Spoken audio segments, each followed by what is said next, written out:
Carl Jung once said, "I am not what happened to me. I am what I choose to become." Think about that for a moment.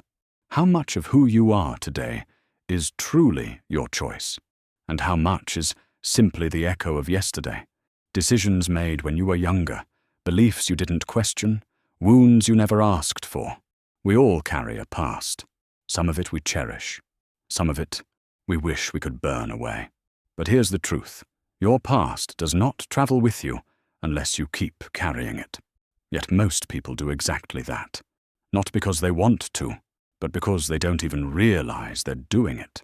They wake up each day, replaying the same doubts, the same fears, the same inner story, as if the present is nothing more than yesterday's shadow. Jung believed that unless you confront these invisible patterns, your life becomes a script you didn't write, and you'll spend years wondering why nothing ever changes. But the moment you understand that your past is not a sentence, not a lifelong label, and not your identity, that is the moment you take the pen back and start writing your future. The question is, will you keep living inside yesterday, or will you step into the person you were always meant to be? For many of us, the past isn't just a memory, it's a chain. It shows up in the way we hesitate before taking a chance, in the relationships we sabotage before they can hurt us, in the words we swallow because we've learned that speaking up leads to pain. We may not realize it, but we live like prisoners of events that ended years ago. We carry the same emotional reactions as if the moment never passed. A rejection in childhood becomes the voice that whispers, "You're not good enough." A betrayal years ago becomes the quiet assumption, "People can't be trusted." And without even noticing, these invisible beliefs start shaping every choice we make. Jung called this being possessed by the complex, a kind of emotional knot tied in our unconscious, formed by experiences that wounded us.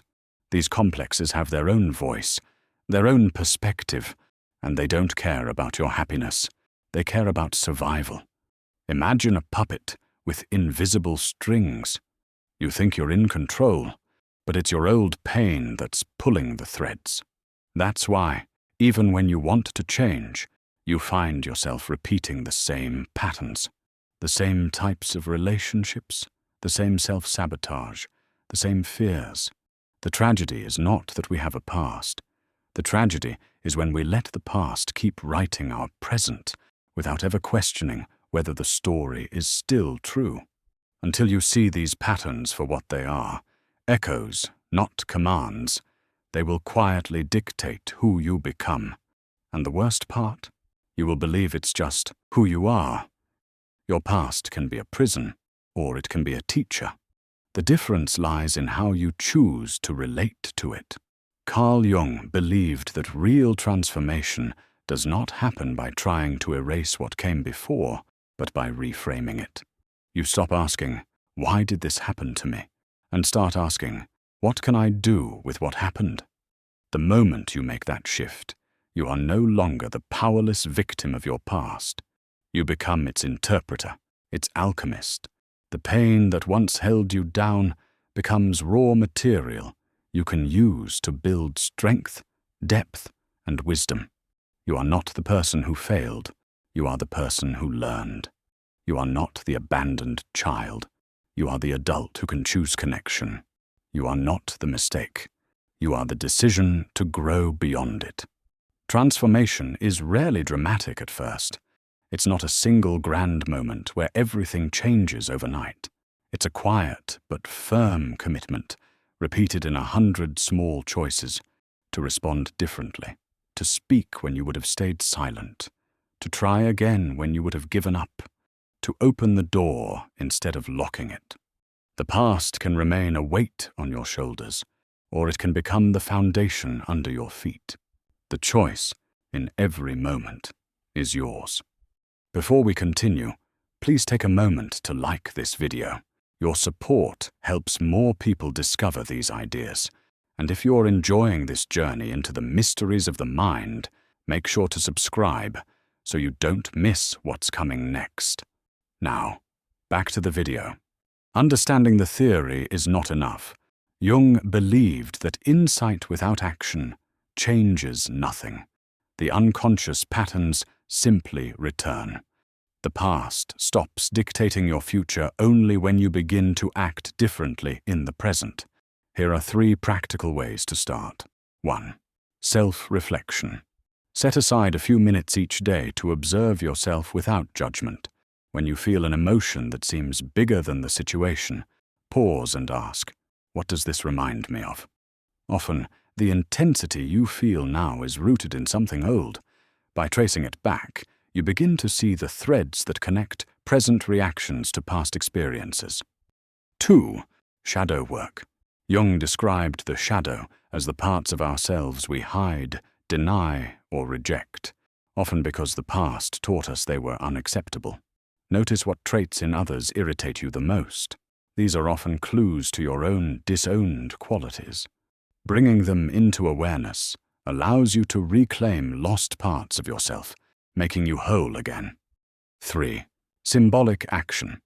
The unconscious responds strongly to symbols and rituals. Create a small, meaningful act that represents letting go. Burn an old letter.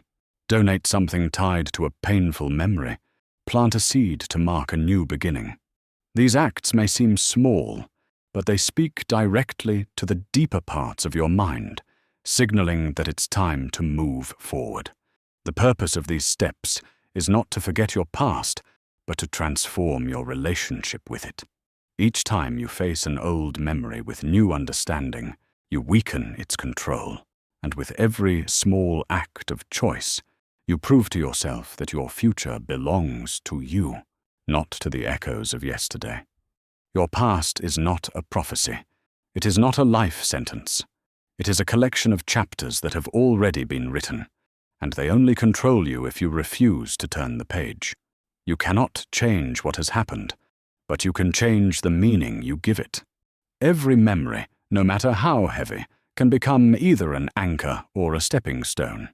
That choice belongs to you alone. The question is not whether you have a past worth escaping. Everyone does.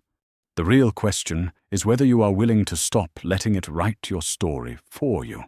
The person you were yesterday is gone. The person you are becoming is still being shaped. And every thought, every action, every small moment of courage you choose today is a sentence in the chapter ahead. Your life is still being written, and the pen is in your hands. If this message spoke to you, take a moment today to write down one belief from your past that no longer serves you and decide what you will replace it with.